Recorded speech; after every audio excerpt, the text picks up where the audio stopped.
ஈரானுடைய போரினுடைய பின்னணி என்ன? சீனா தான் பின்னணி. நல்ல பின்னணி. ஈரான் போரின் போதும் டீடாலரேஷன் பற்றி நம்ம பேசியிருக்கோம். அப்போ யுவானில் தான் எங்களுக்கான வரிகள் கொடுக்கணும், நாங்கள் பிஸ்னஸை வந்து யுவானில் பண்ண போகிறோம் அப்படின்ற மாதிரி ஈரானும் சொல்லியிருந்தாங்க. அதை நான் இங்கேயே பேசியிருக்கேன், இங்கேயே பேசுகிறேன். இப்பொழுது நீங்கள் பாருங்கள், வெனிசுலாவில் நிக்கோலஸ் மதூரா அவர் வந்து ஹட் பீன் கிட்னாப்டு. அதை அரெஸ்ட்டுன்னு சொல்ல மாட்டேன், கடத்தப்பட்டார்.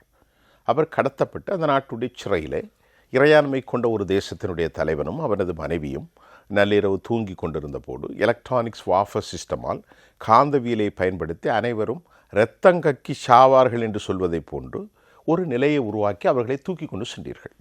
அந்த நாட்டில் 500 பில்லியன், கிட்டத்தட்ட ஒரு 65 லட்சம் கோடி ரூபாய் அளவிற்கு யார் இன்வெஸ்ட்மெண்ட் பண்ணியிருக்கா?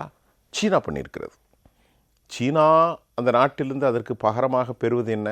அங்கிருந்து பெட்ரோலியம் பொருட்கள் 9 லட்சம் பேரர்கள் நாள் ஒன்றுக்கு. அப்போ சீனாவை அவர்கள் தனிமைப்படுத்த வேண்டும், சீனாவுடைய பொருளாதாரத்தை நசுக்க வேண்டும் என்ற ஒரே காரணத்தினாலும் சீனாவுடைய இன்வெஸ்ட்மெண்ட் அமெரிக்க ராஜ்யத்தை ஒட்டியிருக்கக்கூடிய எந்த ஒரு பிரதேசத்திலும், அவர் சொன்னார்கள், லத்தீன் அமெரிக்க நாடுகளாக இருந்தாலும் தென் அமெரிக்க நாடுகளாக இருந்தாலும் இங்கே நாங்கள் வைப்பது தான் சட்டம் என்று தான் சொன்னார்கள். காரணம், சீனா அங்கே மிகப்பெரிய அளவில் இன்வெஸ்ட்மெண்ட் பண்ண ஆரம்பித்தது. நல்லா புரிந்தீர்கள். பனாமா கால்வாய்கள் போன்றவைகளும் அவர்கள் அப்படித்தான் நினைத்தார்கள். அதை சுற்றியுள்ள நாடுகள், கியூபா போன்ற நாடுகள், இப்படி வெனிசுலா போன்ற இடதுசாரி சித்தாங்க, வெனிஸ், இதையெல்லாம் வரக்கூடாது என்று சீனாவுக்கு எதிராக கடும் நடவடிக்கை எடுத்துக்கொண்டு